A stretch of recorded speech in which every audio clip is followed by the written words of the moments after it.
자, 이번 영상은 이번 1차 지필평가 시험 마지막 범위인 용해도 파트입니다. 이 용해도에 대한 얘기는 수업 시간 진행된 그 이제 예제 문제 풀이와 더불어서 같이 뭐 이 영상을 봐주시면 되는데, 저는 이제 이 용해도의 개념적인 측면을 이 영상에 담도록 하고요. 나머지 이제 문제를 풀이하는 과정은 그 수업 시간 선생님과 함께 공부를 하시는 걸 추천을 드립니다. 자, 일단 용해도라는 개념이 이제 대체 뭐냐 보시면은 일정한 양의 물에 설탕을 넣고 저어주면 설탕이 녹아 들어가게 되어 결국에 이제 보이지 않는 상황에 놓이게 됩니다. 이것은 그림 6-15 아래쪽에 있는 그림과 같이 용질인 설탕이 용매인 물에 용해되어 용액이 되기 때문에 라고 이야기를 해주고 있습니다. 그래서 용질은 이렇게 이제 다른 물질에 녹는 물질을 용질이라고 하고요. 용매는 물처럼 다른 물질을 녹이는 물질을 말한다. 이렇게 되어 있습니다. 그리고 용해는 이게 이제 녹아 들어가는 현상을 용해라고 얘기하고요. 그렇게 해서 만들어진 균일 혼합물을 용액이라고 이야기를 합니다. 그래서 여기 이제 설탕, 처음에는 고체 상태인 설탕이 들어가게 되면 용해가 되어서 우리 눈에 안 보이는 형태로 알갱이가 이렇게 분리가 되게 됩니다. 네. 근데 뭐 오해하지 않으셔야 되는 게 이거는 액체가 된 거는 아니에요. 그 설탕이 액체가 된 건 아니고 우리 눈에 안 보이는 크기로 가루가 잘게 쪼개졌다라고 생각하시면 조금 편할 것 같습니다. 그래서 이거는 액체, 설탕 액체가 아니라 설탕 용액이라고 불러주는 거죠. 뭐 물론 지금 단원에서 엄청 중요한 얘기는 아니지만 이게 이제 이 액체로 상태 변화하는 것은 아니다라는 거를 알고 가셨으면 좋겠어서 한번 말씀드렸고요. 자, 그리고 그런데 일정한 양의 용매에다가 용질을 계속 녹이면요. 어느 순간부터 더 이상 용질이 녹지 않고 바닥에 가라앉는다라고 되어 있습니다. 그래서 이처럼 어떤 온도에서 일정한 양의 용매에 용질이 최대로 녹아있는 용액을 포화용액이라고 얘기를 하고요. 포화용액보다 적은 양의 용질이 녹아있는 용액을 불포화 용액이라고 얘기를 합니다. 자, 이 탐구 같은 경우에는 이제 우리가 수업 시간에 같이 다뤄보셨을 것 같고요. 결론적인 얘기를 해드리면, 어,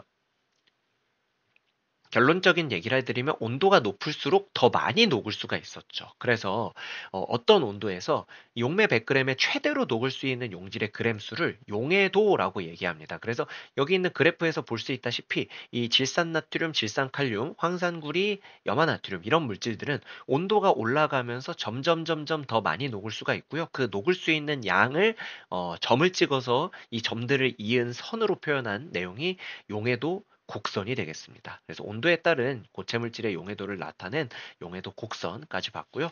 이 용해도라는 건 물질의 종류에 따라 다릅니다. 그래서 우리 앞에서 계속 말씀드리고 있는 물질의 특성이 되죠. 그래서 이 겹치는 부분이 한 번씩 생기지만 이게 그래프 전체를 보면 온도에 따라 증가하는 폭도 다르고 이 그래프의 생김새가 이렇게 다르다라는 걸 확인할 수가 있습니다. 그래서 물질의 특성이라고 얘기를 해주시면 되겠고요.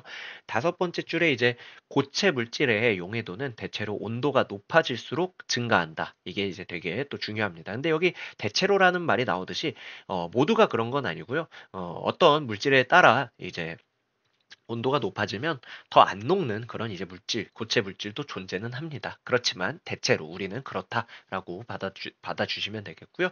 용매의 종류에 따라서도 다를 수가 있습니다. 어떤 거는 물에 잘 녹고 어떤 물질은 뭐 기름에 잘 녹고 이렇게 이제 용매의 종류에 따라 녹아 들어가는 정도가 다를 수 있다. 이렇게 얘기하고요. 따라서 용해도를 나타낼 때는 온도와 용매의 종류를 함께 표시해야 되는데, 뭐, 그나마 다행인 점은 우리가 이제 중학교에서 배우는 용매, 녹이는 물질은 물 하나만 배웁니다. 그래서 물 100g에 몇 도씨에서 얼마나 녹을 수 있냐, 이렇게 설명하는 것이 용해도가 되겠습니다.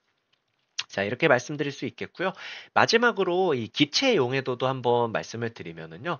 이 냉장 보관한 탄산음료보다 실온에 보관한 탄산음료에서 더 많은 기포가 발생하는 것은 온도가 높을수록 이산화탄소의 용해도가 감소하기 때문에라고 얘기합니다. 우리 앞에서 얘기하는 이 탄산음료의 원리는 물에다가 이산화탄소 기체를 녹여서 탄산을 만드는, 뭐 물론 실제로 이렇게 뭐 이산화탄소를 뭐 녹여가지고 뭐 이런 과정을 가지고 만드는 부분은 아니기는 하고 이 탄산을 생성할 수 있는 그런 이제 가루들을 사용을 해서 녹이기도 하는데, 아무튼 이제 이 탄산 음료의 탄산이라고 하는 성분은 이산화탄소가 녹아 있고 실제로 이 녹아 있는 이산화탄소가 우리가 뚜껑을 따거나 할 때 칙 소리를 내면서 이산화탄소가 새어 나오거든요. 그래서 아무튼 이 냉장 보관한 온도가 낮은 구간에서 이 탄산음료를 만들 때 들어간 이산화탄소가 어, 녹아 있다가 이게 이제 상황에 따라 나오기도 하고 또 이제 유지가 되기도 하고 그런 부분이 있겠죠. 자, 그다음에 또한 탄산음료의 뚜껑을 여는 순간 기포가 발생하는 것은 이 용기 안의 압력이 낮아지면서 이산화탄소의 용해도가 감소한다. 이렇게 되어 있습니다. 그래서 이 기체의 용해도를 좀 정리를 해보면요. 기체의 용해도는 이제 온도에는 반비례 그리고 압력에는 비례합니다. 네, 이렇게 말씀을 드릴 수가 있겠습니다. 여기 조금 잘리는 그런 모습을 보여주고 있는데, 네, 이렇게 좀 해보도록 할까요? 네, 그래서 아무튼 이 기체 용해도는 온도에는 반비례, 압력에는 비례하는 그런 이제 모습을 볼 수가 있다라는 말씀을 드리겠습니다. 아래쪽에는 이제 두 가지 예시를 보여주고 있는데 이 포도당 같은 경우에는 고체거든요. 이 고체 용해도는 온도에 따라 달라질 수 있기 때문에 추운 겨울철에 혹은 냉장고에 이렇게 이제 밖이나 냉장고에다가 보관하면 이 용해도가 낮아져서 이 흰색 포도당의 결정이 생긴다라고 되어 있고요. 아래쪽에 있는 잠수부의 잠수병 같은 경우에는 이제 수압에 따라 이게 깊은 이제 물속으로 들어가게 되면은 이 수압이 높아져서 이 혈액 속에 질소기체가 녹아 들어가게 되거든요. 근데 이게 이제 잠수부가 너무 빨리 올라와서 오게 되면은 압력이 급격하게 낮아져서 혈액 속에 녹아있던 질소기체가 녹지 않은 상태로 돌아오게 됩니다. 즉 기체 상태로 돌아오면서 이게 안타깝게도 기포를 형성을 해요. 그래서 이 혈관을 막아버리게 되는 상황이 연출이 되죠. 그러면 거기에서 통증이 오기도 하고 뭐 심하게 되면 뭐 진짜 죽을 수도 있는 그런 이제 잠수병이 나타나는데 이거는 기체 용해도에 대한 얘기라고 볼 수가 있겠습니다. 그리고 창의적 사고력 3번에 우리 이제 수돗물에 염소 기체를 소독을 위해서 사용을 하는데 이 수돗물에 남아있는 염소 기체를 제거하기 위한 방법 여기에서 이제 물을 한번 끓인다든지 상온에 실온에 이 물을 방치하면 해결을 할 수 있는 네, 그런 이제 예시까지 한번 들어드릴 수 있었습니다. 이렇게 해서 용해도에 대한 개념적인 부분 말씀을 드렸고요.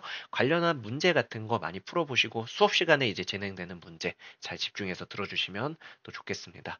네, 고생하셨고요. 이번 시험도 잘 보시기 바랍니다.